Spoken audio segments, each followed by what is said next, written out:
This is the fifth in our series on the Byzantine Empire, and today I want to talk about the beginning of the evil days on which the empire fell after the reign of Justinian, or perhaps a continuation of the evil days on which the empire fell during the reign of Justinian.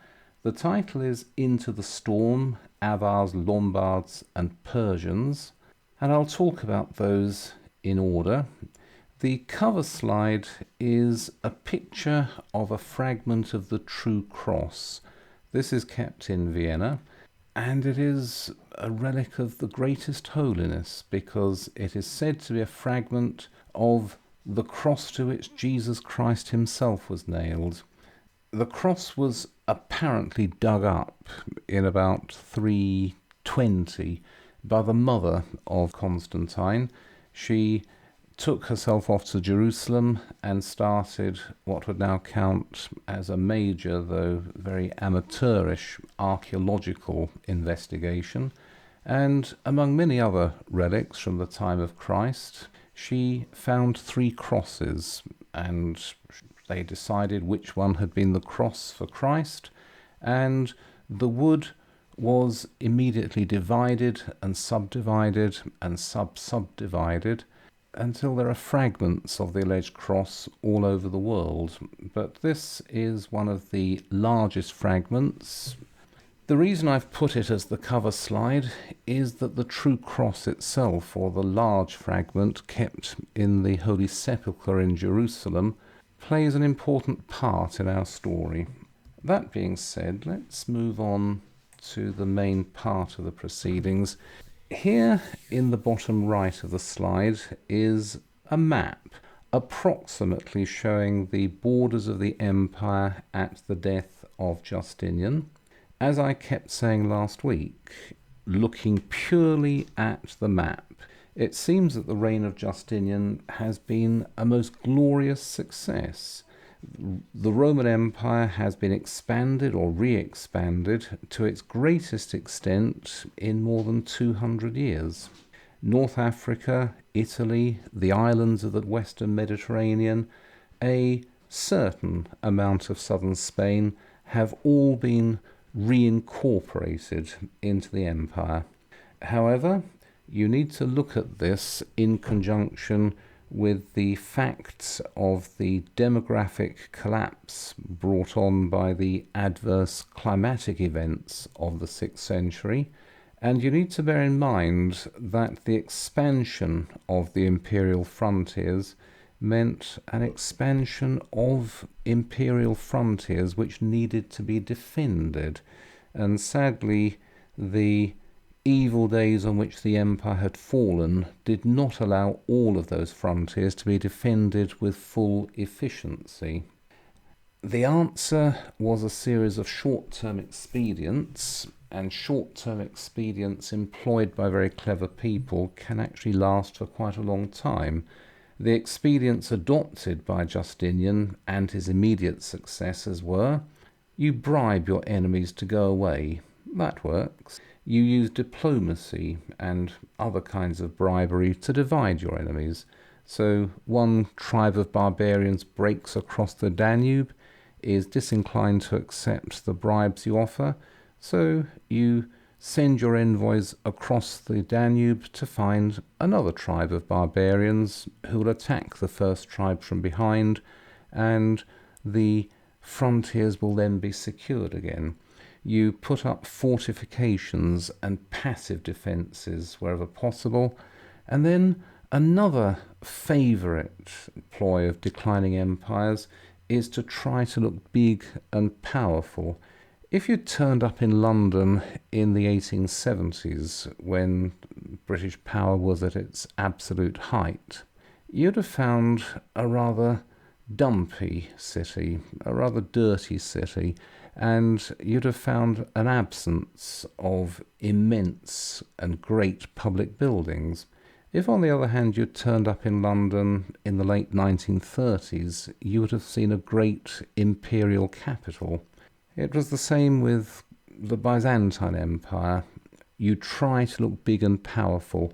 You get the envoys of your enemies into Constantinople, you show them the great buildings, you hand over all sorts of pretty things, gold trinkets and boxes of gold, you hand over purple robes, you smile, you nod, you pat these people on the head, you invite them to dinner, you entertain them, you send them away with an entirely different idea of the empire's strength from the reality. It does work. It can work for long periods. And the last resort is to hope for the best, and quite often the worst doesn't happen. But you see, these various ploys, they work in the short term. The short term can be prolonged, but the long term can't be put off. And towards the end of the 6th century, the empire was very plainly in trouble. The first crack in the fabric was brought about by the Avars, a tribe from Central Asia, rather like the Huns, short men with oriental features and colouring, very rapid on horseback, brutal, ruthless, very effective raiders. They conquered that large empire which is shown on the map on the slide. A large empire. It doesn't compare with any of the more settled empires of antiquity or the Middle Ages, but while it lasted, it was a formidable thing. They moved at first into Central and Western Europe, but they were prevented from going further into those regions by the pushback from the Germanic barbarians who had settled the Western Roman Empire.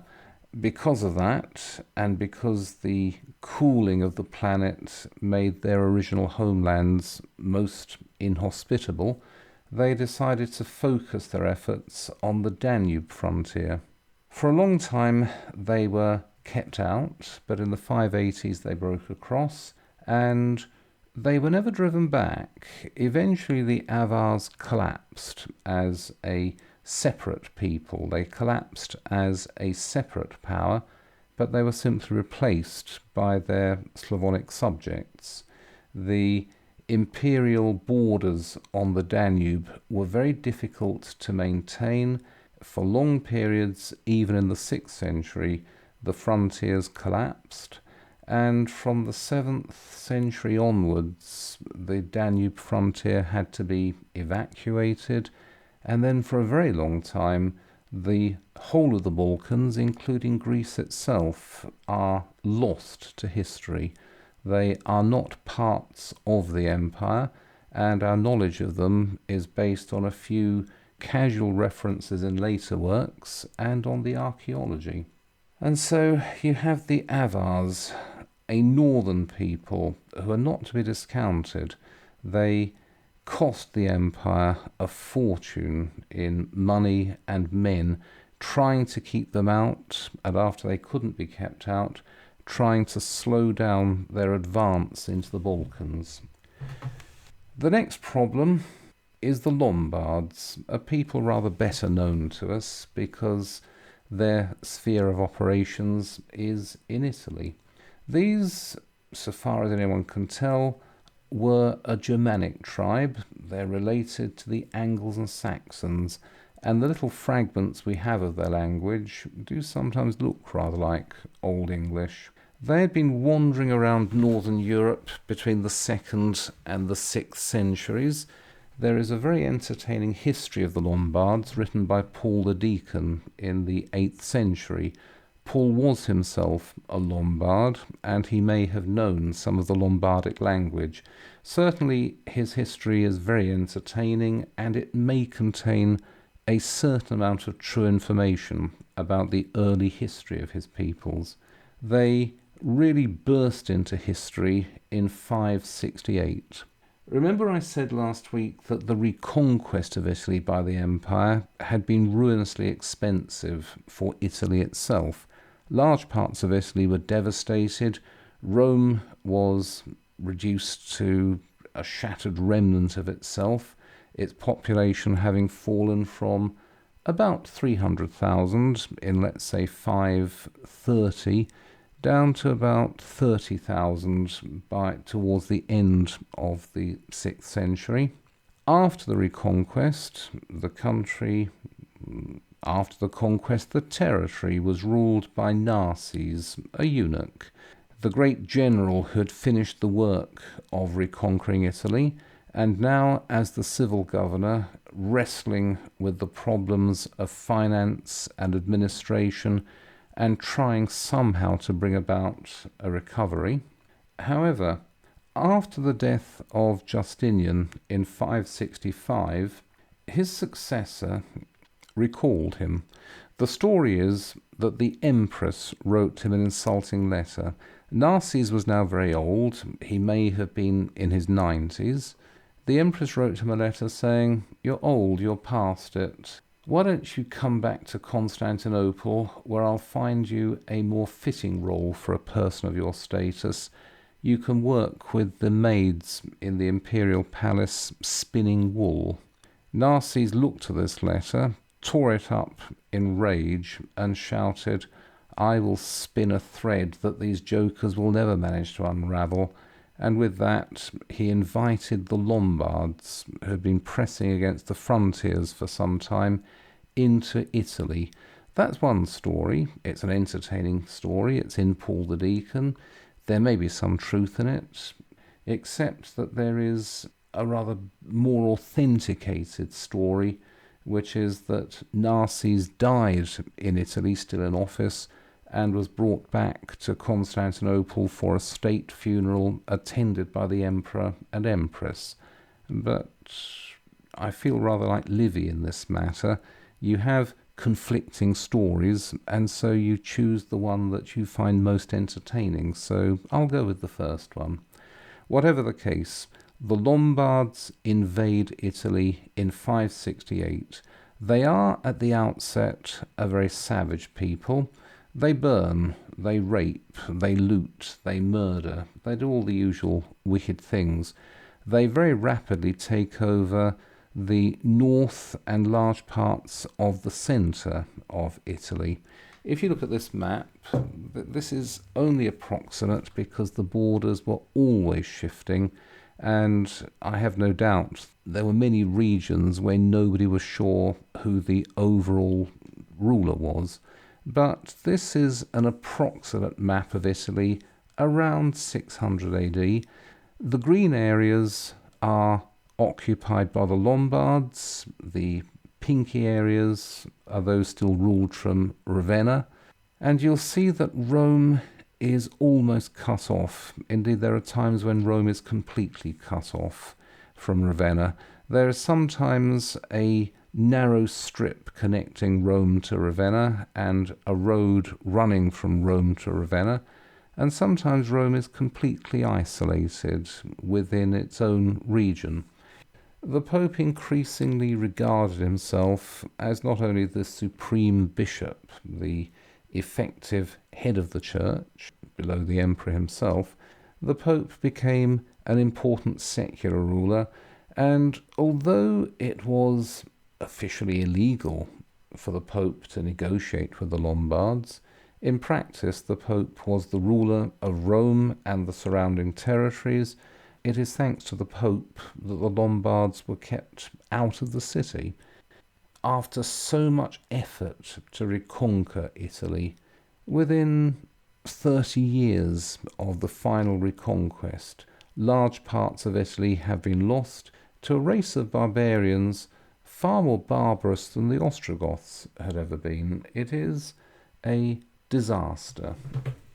That being said, the Lombards rapidly ceased to be barbarous. They stopped tattooing their faces. They stopped smearing butter in their hair. They stopped burning monasteries and raping the nuns. They converted first to Arian Christianity. They then converted to full Catholicism. They established good working relationships with the Pope in Rome, and they blended insensibly into the Italian population, so much so that when in the 660s the emperor of the day, Constans II, tried to repeat the success of Belisarius and Narses by reconquering Italy, he found himself completely abandoned by his supposed Italian subjects. They didn't lift a finger to help him. Indeed, many of them sided with the Lombards to force this Byzantine army of reconquest out of Italy. This is the beginning of the history of medieval Italy, so I'll say no more about it, beyond the fact that after so much effort, after so much expense of money and blood, and after such devastation, Italy was largely given up within a generation of its reconquest. A great embarrassment for the empire, though perhaps something of a blessing for the Italian people. Let's look more generally. We've looked at the Avars, we've looked at the Lombards, but let's look more generally. 565, Justinian dies. He's followed by his nephew Justin II. Justin is unable to cope with the strains of governing a very large empire that is under continual strain. He appears to have gone mad, and in 572 he gave way to Tiberius II, who was not related, but he was an effective general. The policy of Tiberius II was to conceal the empire's weakness by taking a forward policy on all of the frontiers. Any trouble, and the emperor would turn up with an army, storm across, defeat the enemies, and then go home, making it look as though the empire was as large and formidable as it had been in the 5th century. And this is a policy which worked for a while, but it was very expensive, and the resources were not there to keep up the policy. Tiberius dies in 582, apparently poisoned, but we don't need to know too much about that. He is succeeded by another very capable general, Maurice. A capable general and a capable ruler, but by now the fiscal crisis is beginning to squeeze very hard on the empire. In order to defend those frontiers, it's necessary to have larger armies than the empire can recruit. It's also necessary to pay for defences with money that the empire doesn't actually have. Taxes cannot be increased. Already the taxes are not coming in that have been laid on the people. Maurice's answer is to try to cut military spending without reducing the size of the army. First of all, he cuts military pay by a quarter. Then he declines to pay a large ransom for some Byzantine troops captured by the Avars. The troops are massacred, which causes a certain amount of discontent, indeed disquiet, among the soldiers. Then in 602, having run completely out of money, Maurice ordered the army to spend winter in Central Europe beyond the Danube as an attempt to save money. At this point, the patience of the army snapped. There was a mutiny in the army beyond the Danube, and there were riots in Constantinople. During these disturbances, a junior officer called Phocas was proclaimed emperor. His first act as emperor was to have Maurice and his entire family, including his 5 young sons, put to death. Phocas arrived in Constantinople and begins what everybody agrees is a reign of terror. It is possible to put up some kind of defence of Phocas. He has a uniformly black reputation. He was cruel. He was incompetent. He was tyrannical in every possible sense. However, the only way to get money out of the people is to take it from the small class of the super rich. Those are the people who commissioned or wrote the histories, and so his purge of the senatorial aristocracy got him a bad reputation, and the military disasters over which he presided, they may have been partly his fault, or again, they may have been the effect of circumstances. It's hard to say. What we can say, though, is that the accession of Phocas causes a breach with the Persian Empire. Chosroes II of Persia owes a very big favour to Maurice. When Chosroes was deposed by his people, he took refuge in Constantinople, and it was with an army and money given to him by Maurice that he was able to re-establish himself on the Persian throne. There is, of course, no particular gratitude between rulers, but when word got down to Ctesiphon, the Persian capital, that Maurice had been overthrown and murdered, Chosroes announced, "He was like a father to me, and I am obliged by the laws of hospitality to do everything possible to bring his murderers to justice."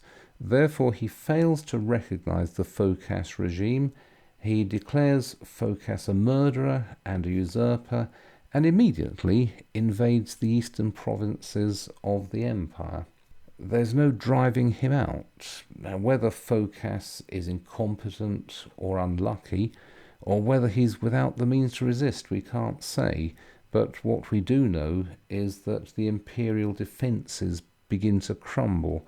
The empire is fighting a war on two fronts. You have the Avars on the Danube frontier, and you have the Persians on the eastern frontier. It is just about possible to defend one of those frontiers, but not to defend both of them. The Persians marched into Mesopotamia, they marched into eastern Syria. Their advance is only slowed down by the very large distances that need to be covered, and by their own relative lack of resources, because the Persians themselves are under some strain on their northern frontiers from the barbarians. Phocas loses battle after battle. He loses territory after territory. He tries to fill the treasury by mass confiscations in Constantinople. He has unsuccessful generals burned alive. He makes himself thoroughly unpopular. At last, in 610, the governor of Africa equips his son Heraclius with the means to travel east and to mount a coup against Phocas. This is an entirely successful coup. Heraclius travels east with a large and well-equipped fleet. He arrives in Constantinople, I think in October 610. He is acclaimed immediately by everyone as the lawful emperor. Here is a representation of the death of Phocas. Abandoned by everybody, Phocas has tried to make his escape, but he's been recognized and arrested, and he's taken on board the ship in the Golden Horn, where Heraclius has his headquarters. Heraclius looks at the bound and bedraggled figure of Phocas and says to him with a wave at the city, "Is this, O wretch, how you have governed the empire?" The reply from Phocas was, "Will you do any better?" At which point Phocas has his head cut off, his body and head are dumped in the Golden Horn, and Heraclius proceeds ashore to be acclaimed by everybody as the lawful emperor. And commercial break. I said that there is perhaps another historical novelist who is just as good in his own way as Mary Renault, a man called Richard Blake, very well known to me. You can buy his novels on Amazon, and they are set in this very period between about 610 and about 620, a whole series of vast novels, some of them as long as 700 pages, and they got very good reviews in their day. Since then, sadly, sales of novels of all kinds have fallen off, and their author is now reduced to teaching Greek and Latin for a living, but the books are still on sale. I'll send you the slides. Let us now proceed to the reign of Heraclius, which is, to put it mildly, a mixed bag. Since the death of Justiian, the empire has faced a series of problems. There is the double squeeze. There are the Avars in the north and the Persians in the east. The empire has a depleted population and a ravaged tax base. It is not able to raise enough soldiers to defend the empire, and even those soldiers which it does raise, it is unable to pay. You've had a series of emperors. You've had Justian, you've had Tiberius, you've had Maurice, you've had Phocas, some of them better than the others, but none of them ultimately a success at preserving the empire. At last, in 610, you have a fully legitimate and a very popular Heraclius, acclaimed as emperor.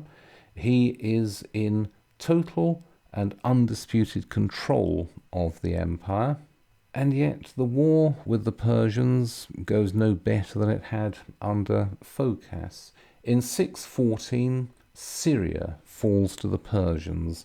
Jerusalem itself is taken and sacked, and many of its churches are destroyed.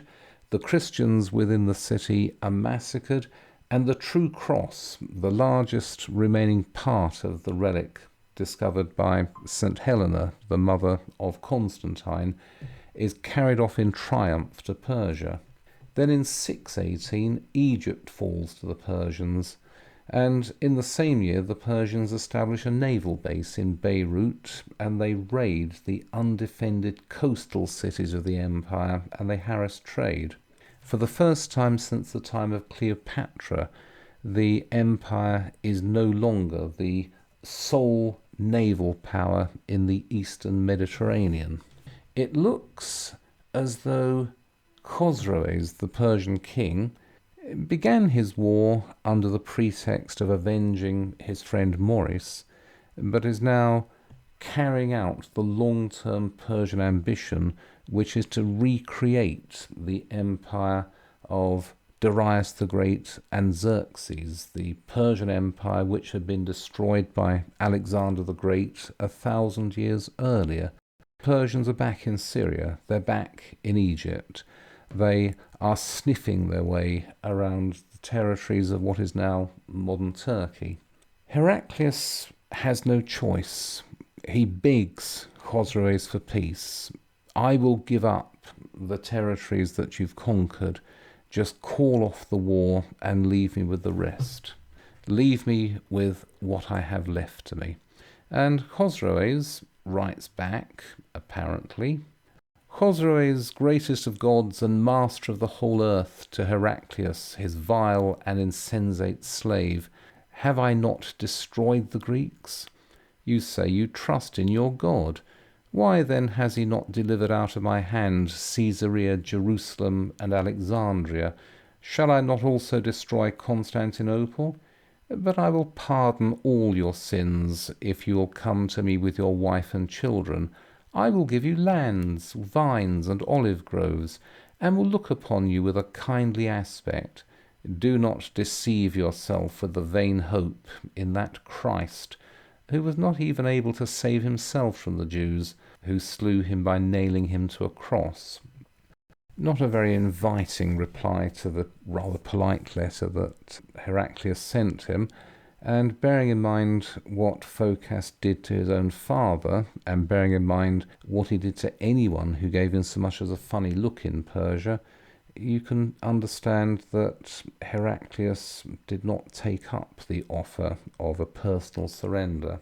But the Avars have now broken through all the Balkan defences. They've taken over the whole of the Balkans. They've even burned Athens and laid siege to Corinth. The last patch of Spain that had been retaken by Justiian is now given up to the Visigoths. Persian sights are now set on Constantinople itself. There's no prospect of peace with the Persians. Khosroes smells blood and he's ready for a death blow. It does look as though the empire is on the edge of falling, or it looks as though the Eastern Empire is on the edge of falling, just as the Western Empire had fallen 200 years earlier. Here is a map showing the approximate lie of the land around 620. You'll see that the Persians have achieved nearly all of their long-term ambitions. They've retaken Egypt after 1,000 years. They've retaken Syria after 1,000 years. They are nibbling their way further and further west through the Asian territories of the empire. The Avars have burst across the Danube, and this map does not show the full extent of their expansion. North Africa itself, which is unravaged by any of these wars, is now suffering progressively from the march forward of the Sahara Desert. The desert line is moving closer and closer to the sea for reasons that nobody at the time could even begin to understand. Behind the Avars, further to the east of the Avars, you have the Turks, who are beginning to make their mark on the historical record. There is almost no contact now between Rome and Ravenna and Rome and Constantinople. It does look as though the empire is getting ready for a final collapse. The question is what to do about this. In the West, 200 years earlier, when the barbarians broke across the Rhine and couldn't be driven out, the response from the Western imperial authorities was to try to contain the barbarians by military means alone. There was no attempt at trying to rally ordinary people against the barbarian invasions, and it seems that the effective serfs or tax slaves or sharecroppers, however you want to describe the rather degraded peasantry of the western provinces, and when I say degraded, I'm not saying anything about the quality of those people. The people who worked the land in very degraded conditions might be a better description. Those ordinary people appear to have barely looked up from their ploughs as the barbarians raced across the land, and they simply continued obeying and paying taxes to whatever ruler was able to extract money from them. In the East, when the empire faced a similar crisis in the early 7th century, it took a different approach. It used a different strategy, and it is one of the few examples on record of a government which, in the middle of a losing war, unleashes a revolution on its own ruling class. Heraclius comes to power with an empty treasury, a collapsing administration, demoralized and largely non-existent armies. We don't know very much about his internal policies. All we can do is to try to infer them from later sources, and it's difficult to distinguish what he did from what his son and grandson did. But it does seem that by about 620, the immense reforms of the Eastern Empire of the 7th century already existed in outline. And the new order of things within the empire is approximately this. First, you have an unofficial distinction. This may have been made in the later years of Justinian, but it was made by Heraclius, no doubt. You have an unofficial distinction between the core territories of the empire. That's Constantinople, modern Turkey, Africa, the Mediterranean islands, and so on. Those are the core territories. Those are the territories inhabited by Orthodox Christians, and with the exception of North Africa, inhabited by Greeks or Greek speakers. You then have the dispensable peripheries: Egypt, Syria, mainland Greece, Italy, and so on. Those you can afford to lose. If you can get them back, good luck. If you can't get them back, well, so much the worse. They are no longer regarded as assets to the empire. They are no longer regarded as strategically critical for the defence of the core territories. That is one part of the revolution in policy undertaken by Heraclius, and I don't deny by his successors. The second part of it was a process of economic reform. Although Diocletian and Constantine had stabilized the gold coinage in the 4th century, the silver coinage of variable quality, and quite often the silver content in those coins, was rather low. In about 615, in the middle of the great military collapse, between the loss of Syria and the loss of Egypt, the empire withdrew all of the raised silver coins in circulation and replaced them with uniform coins of pure silver, and they established a standard that continued through the rest of the Middle Ages. Now, how it is that a government in the middle of a first-rate military crisis is able to stabilize its silver coinage is something that is still debated, but there's no doubt that that is what the empire did. One reason that the imperial government was able to stabilize the silver currency was that it scrapped the entire urban civilization of late antiquity.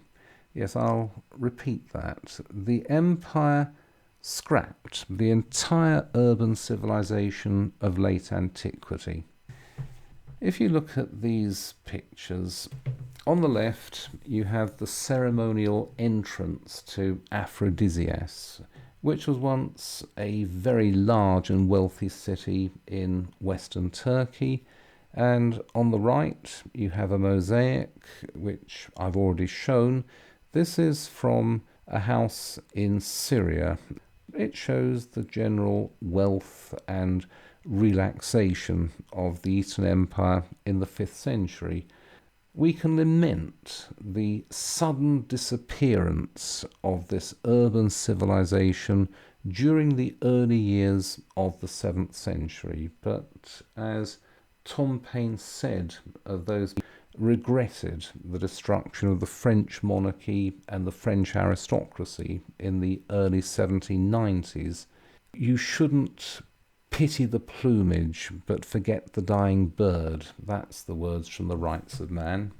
This urban civilization, which has left such glorious ruins behind, was fundamentally parasitic.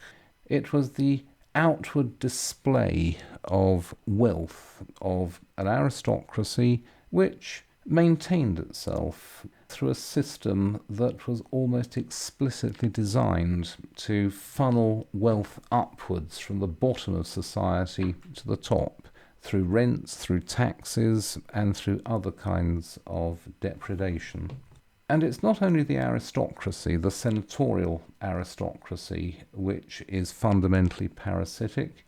You have a large imperial bureaucracy, which contributes nothing to the wealth of the empire. And then you have associated commercial interests, middle-class interests, which again look like ordinary private enterprise, but they exist simply to service the needs of the aristocracy and of the bureaucracy. All of this was brought to an end in the early 7th century. These cities were emptied out. The buildings fell into ruin or were destroyed in earthquakes and not replaced. The great houses, the houses of the kind from which this mosaic was taken, they also were abandoned and fell into ruin. This was because Heraclius appears to have cut the imperial budget by about 50%. He also cut the salaries of those remaining bureaucrats who kept their jobs by 50%. He also abolished the system that had been brought into existence in the last century of the Roman Republic of free distributions of food to the population of Constantinople and to the populations of certain other privileged cities. There were no more subsidized distributions of food. The government no longer subsidized those immense bathing establishments, and the general amenities of ancient life were simply abandoned by the government. They were no longer subsidized. There was no money given to their upkeep. The universities and institutions of higher learning, those also were shut down. Instead, the imperial government appears to have cut taxes in the core territories, and it went one stage further than that. The land within the empire, until the 7th century, was largely owned by a combination of the senatorial aristocracy and of the emperor himself, the imperial territories. If you were rich and you wanted to make sure that your children would inherit, you would leave a share of your property to the emperor. It was a kind of informal death duties. And so the imperial estates had grown very large. These were now broken up, and the big land holdings of the senatorial aristocracy were broken up. They were handed out to the people who worked on the land. They were turned into small holdings. They were held on inalienable freeholds. It was impossible for the possessors of these pieces of land to sell them. They were held by their owners and by their heirs and successors in return for military service. It had been a careful policy of the imperial government beforehand to ensure that ordinary people did not have access to weapons. The government now dropped this policy. It parcelled out the estates of the emperor himself and of the senatorial aristocracy to those people who worked on the land. It also handed weapons to those people. The deal was, you hold these lands on inalienable tenancies, in return for which you will form yourself into citizen militias for the defence of your district, and you will, at such times as I call on you, furnish me with an adequate number of soldiers for purposes of general defence. That was the deal that Heraclius and his successors held out to the great majority of people in the empire, and it appears to have been a deal which most people accepted with gratitude. What else did Heraclius do? Superficial, I suppose, but symbolically important. The first is that he ended Latin as the official language of government in the empire. From now on, the entire language of law and administration in the Eastern Empire would be Greek, and all of the grand and pompous imperial titles which his predecessors had held were dropped. Heraclius was no longer Augustus et Imperator. He no longer had the titles taken by Augustus and held by Constantine. He was simply Pistos en Christo Basilius, King faithful in Christ. You see this on his coins. And Christian symbolism, Christian imagery was now aggressively pushed throughout the empire. The result? Again, immense changes of this kind take at least a generation, possibly 3 generations to work through. But it does appear that from the very beginning, the policies infused a new energy into the people of the Eastern Empire. As I said, when the barbarians invaded the western provinces, the people who worked on the land barely looked up from their ploughs as the barbarians rode across the land. In the eastern districts, serfs, tax slaves, whatever you want to call them, were now progressively turned into freeholder members of citizen militias, and they were prepared to fight and die in defence of their own land and in defence of what you can now call their country and their church. For the first 10 years of his reign, Heraclius has presided over a series of great military disasters: the loss of Syria, the loss of Egypt. On at least one occasion, the Persians have reached the walls of Constantinople. But at last, this is coming to an end. It's rather like the German invasion of Russia in 1941-1942. It didn't matter how much territory the Germans took.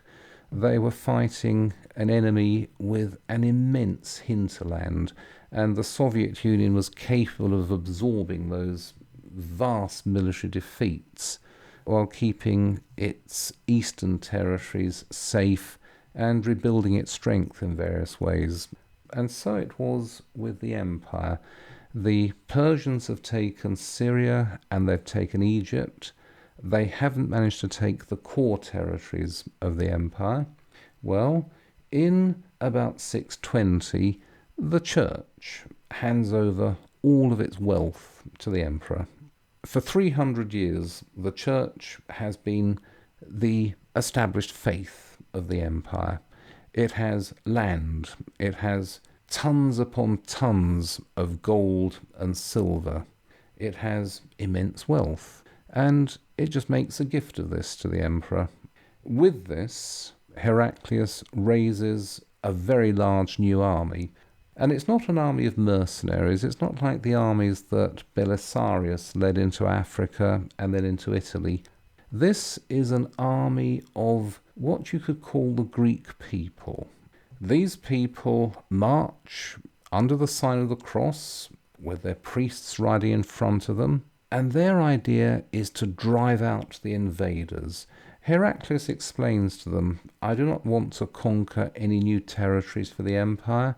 I merely wish to regain the territories that have been taken from us, and I wish to re-establish the empire on a basis which will protect you in your lives and property.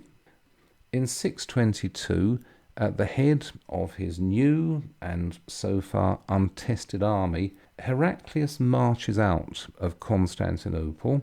He doesn't head directly against the Persians. The Persians may have expected Heraclius to head through the core territories to try to engage them in Syria. Instead, Heraclius leads them northeast. He leads them into regions of which we know very little. He goes around the Persians and eventually bursts into the core territories of the Persian Empire, inflicting defeat after defeat on the Persian armies.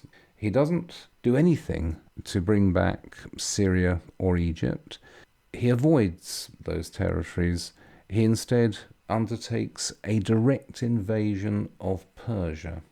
Now, the Persians are overextended in all directions. They've conquered Syria, they've conquered Egypt, but they must hold those territories with large armies of occupation. They're also pushing against the empire along its remaining frontiers in the east. They're also having to defend their own northern borders against the barbarians. When Heraclius turns up inside Persian territory at the head of a large army, they have no answer to that. The only answer is a sudden implosion. Chosroes makes one last effort. He tries a flanking move of his own. In 626, he equips an army. He sends it crashing through the core territories, straight to the walls of Constantinople. He's made an alliance with the Avars, who are on the European shore, and the idea is that there'll be a combined Avar-Persian attack on Constantinople. Heraclius is fighting with his entire army deep in Persian territory. If the Persians can somehow take Constantinople, that will bring a sudden end to the war. Heraclius' response is to pay no attention. He leaves the defence of the city to the Patriarch of Constantinople, who manages a very effective defence. The Persians and the Avars are kept from ever coming in contact with each other because the imperial fleets are concentrated in the Golden Horn and along the straits, and so the Persians and the Avars can stand on their respective shores looking across to each other, but unable ever to meet and to coordinate their policy. And all this while, Heraclius is marching closer and closer to the Persian capital. In 627, Heraclius wins a decisive battle at Nineveh. At this point, the Persian resistance collapses. Chosroes himself is deposed by his sons. They torture him to death in various unpleasant ways, and then they start fighting among themselves. Every so often, when they're not fighting each other, they start begging Heraclius for peace.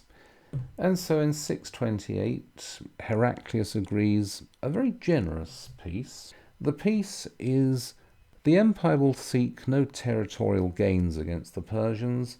The Persians must simply vacate all of the imperial territories that they've conquered. The border will be redrawn exactly where it was before the war.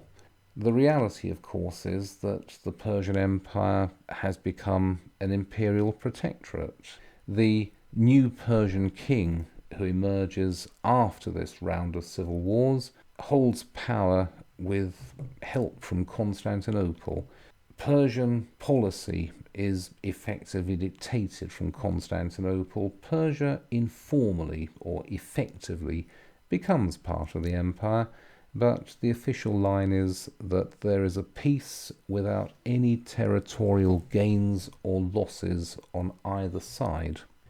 Having secured this peace, in 628, Heraclius enters Jerusalem for a triumphant restoration of the true cross to the Holy Sepulchre. And here's a Renaissance painting of Heraclius riding in triumph into Jerusalem.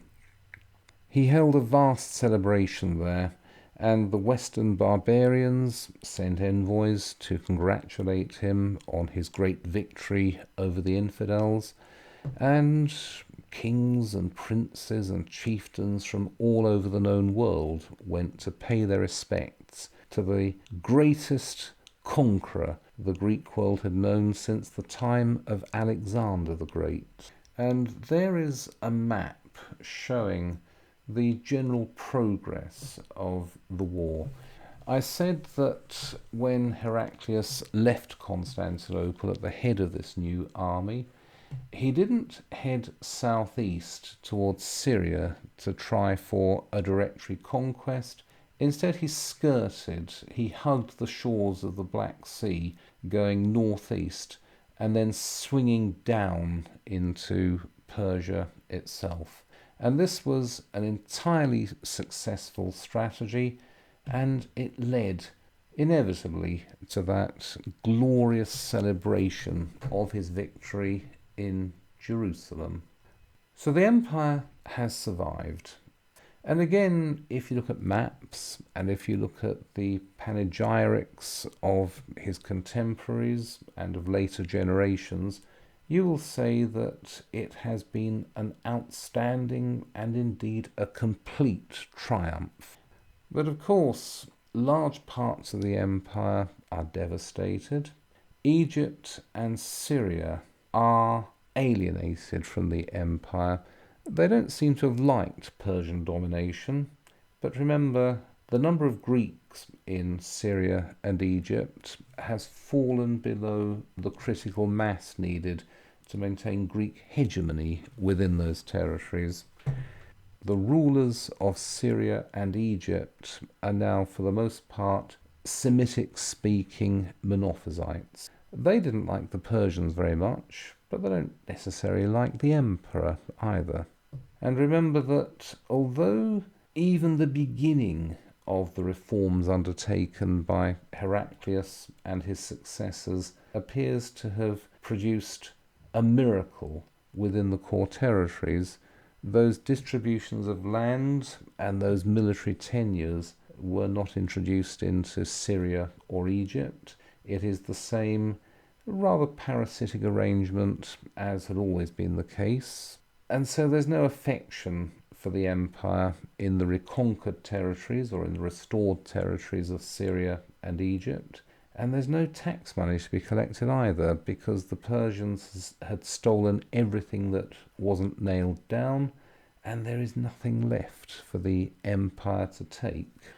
What the empire needs is at least a generation of peace, a generation in which the reforms projected by the Heraclius government can be extended through the whole of the empire and can begin to produce more of the results that had led to the defeat of Persia. Unfortunately, the empire doesn't have 2 generations or 1 generation.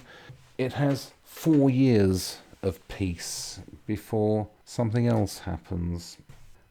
In 628, while celebrating his triumph in Jerusalem, the story is that Heraclius received a letter from an obscure Arabian ruler, somebody who had become a big man within the Arabian Peninsula, but was of no great importance anywhere else in the world. It is a letter which congratulates him on driving out the Persians, but it calls on him to abandon his false view of religion and to accept the true word of God, the true word of a unitary God. Heraclius looked at this letter, laughed at it, and paid no further attention. I hope you can see that this is not so much the turning of a page, it's not so much the ending of a chapter, it is the ending of an entire volume in the history of the Near East. And whatever happens next will be entirely different and will be something that nobody beforehand could have regarded as remotely conceivable. Here is a purported copy of the letter, or here is the purported original of the letter that Muhammad sent to Heraclius at his triumph in Jerusalem. Whether this is a true letter, whether this is the manuscript, whether it is a copy of a letter that was ever sent, we're unable to say. But there is no doubt that Heraclius sat in Jerusalem in 628, reasonably assured that he was the master of the known world, but within 15 years, all of the gains that he had secured in his conquest of Persia would have been stripped away, and the empire would be just as embattled as it had been in the worst days of the Persian War. But that's something I'll talk about next week. I'll end the slideshow here and ask any questions, anything arising from that.